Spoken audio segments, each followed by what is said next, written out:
Hello everyone, welcome back. I just wanted to do a quick little video. I did a grocery haul, that's what I call them, a grocery haul today, where I buy things in bulk. I don't buy everything in bulk, but honestly I buy most things in bulk. So I just wanted to show you a couple things I do to help save money. We're definitely living in a day and age where you have to pinch pennies and see where you can save. So one place that I've done that in my life is in the kitchen. So let's get started. So getting started here, I'm going to start with the frozen stuff because I really need to get it in the freezer before it thaws anymore. Today I went to Guyton's. It's somewhat local. It's about 40 minutes from my house.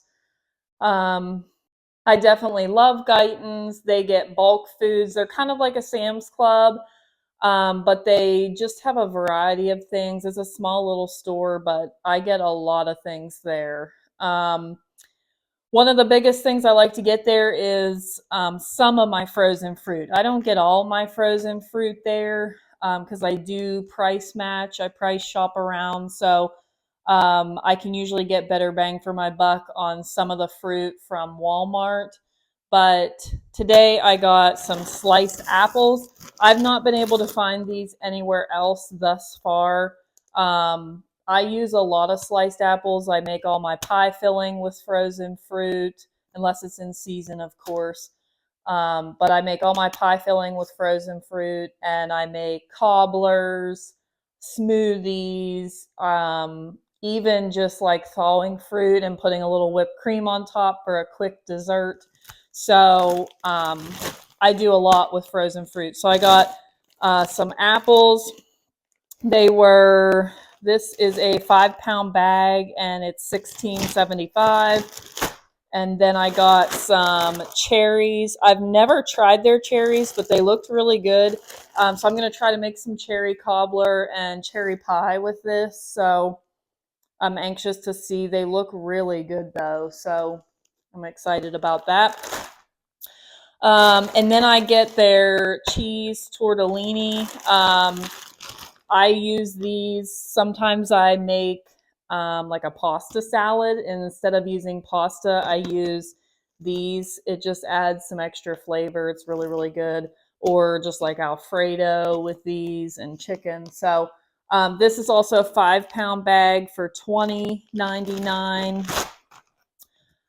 Tater tots. I love their tater tots.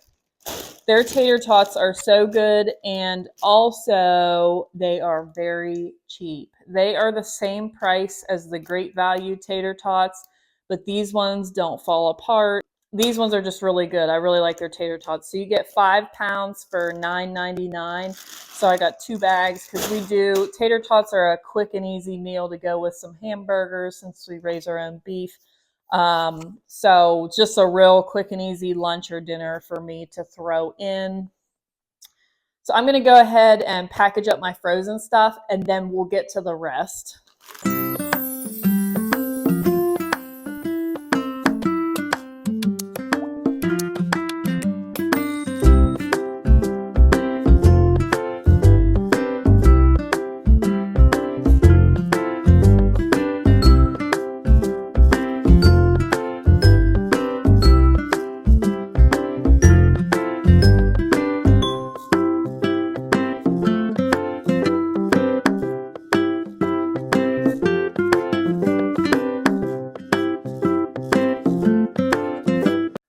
All right, I got everything put in the freezer that was frozen. So now we can take our time and go through this stuff.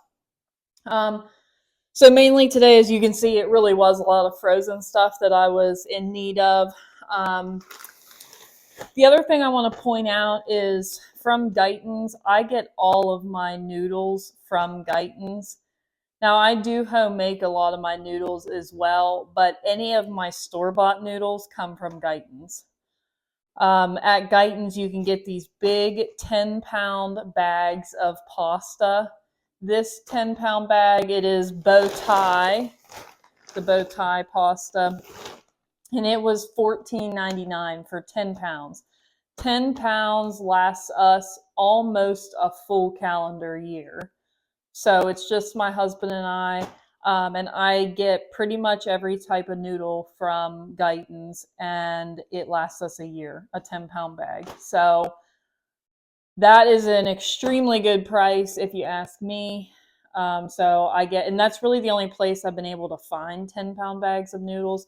I'm sure maybe Amazon or looking around, you probably can find it, but for this is where I get the most bang for my buck, is at Guyton's 10-pound bag of noodles.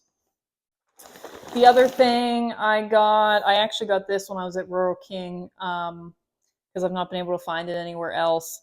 But it's chicken based, so like I use it in my gravies, soups, even just honestly like when we're sick, I'll just mix up some of this and have like a chicken broth to eat.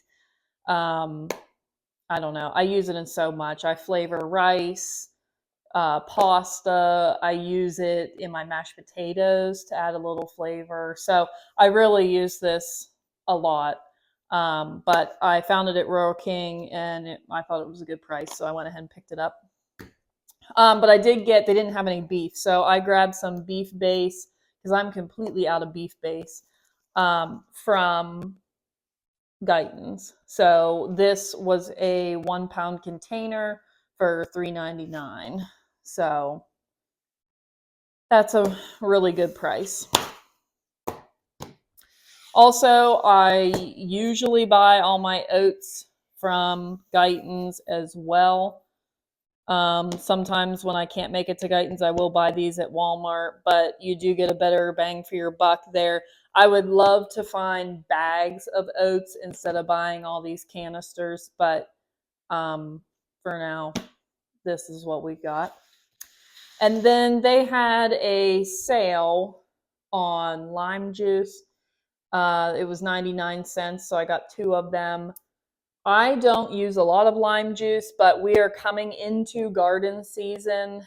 So it's late April right now. We're getting ready for garden season, and I do make a lot of salsa, and I can a lot of salsa. So lime juice is a prime ingredient in my salsa. So I thought, well, I do like to use fresh limes, but in a pinch, it is nice to have some lime juice on hand for different little recipes like that. So went ahead, 99 cents, you can't beat that. It's 4 ounces each. So just grabbed a little bit to stock up on for the gardening season. So I can show you guys how I keep all my noodles. I will take you down to my little food room down in the basement and give you guys a quick tour. So the lighting down here is not very good. Millie left one of her bones down here.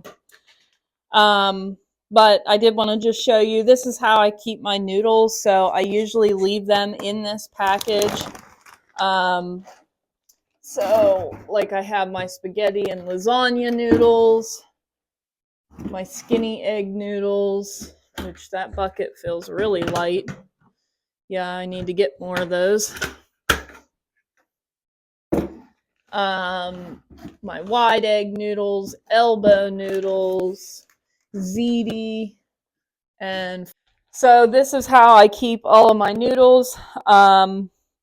I thought I had a bow tie bucket, but I do not, so I'm going to have to get another bucket. But I just get food grade buckets, and I do not use the lids with the rubber seals. I just use the cheap lids. If you're planning to keep this food long term, then you need a rubber seal. This food lasts me somewhere in the neighborhood of a year, or honestly less. Like, we go through so much food. So I didn't feel the need to buy rubber lidded buckets because for me, I'm using and cycling through this food on a daily basis. So it doesn't stay in there long enough. So for me, I didn't get those buckets. But if you're worried about not being able to use it within a year, then I would get the rubber lidded buckets. They will hold a lot longer. Moving down the line here, what I do with my oats is I repackage them into jars. And then I have a vacuum sealer that vacuum seals the tops of jars. So that's how I preserve my oats long term.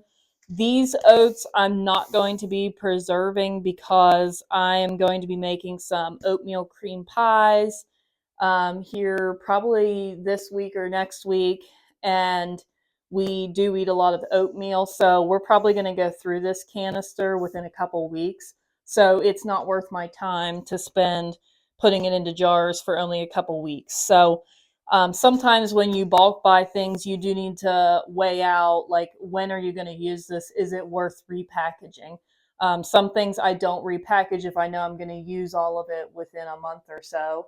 Then why would you waste your time? So this jar, this canister, I'm not going to repackage for that reason, but I have repackaged other ones. I have all of my quick oats and then my regular rolled oats.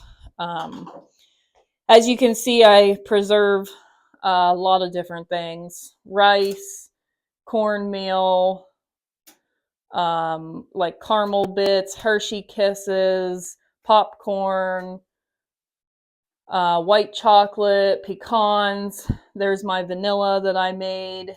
That was from 2022. I made all that vanilla. Baking soda, baking powder, cocoa mix, sprinkles, breadcrumbs, grits. I do keep a little bit of dried milk on hand. I don't really use this or cook with this, but I literally have a jar and a half just in case. You never know. Going through COVID really taught me a lot, and just in case there's ever some sort of a milk shortage, I want to have a little bit of dried milk on hand so that I can still cook with it. It probably wouldn't be very good to drink, but um, just to be able to have to cook with and do different things with. Cornstarch, and then Reese pieces like peanut butter chips and chocolate chips. And then I have, these are the noodles I use in my wedding soup. Um, so that's what I keep on hand for the most part of my dry ingredients. And then, of course, I have lots of fruit in the freezer, cheese in the freezer, butter, all kinds of things.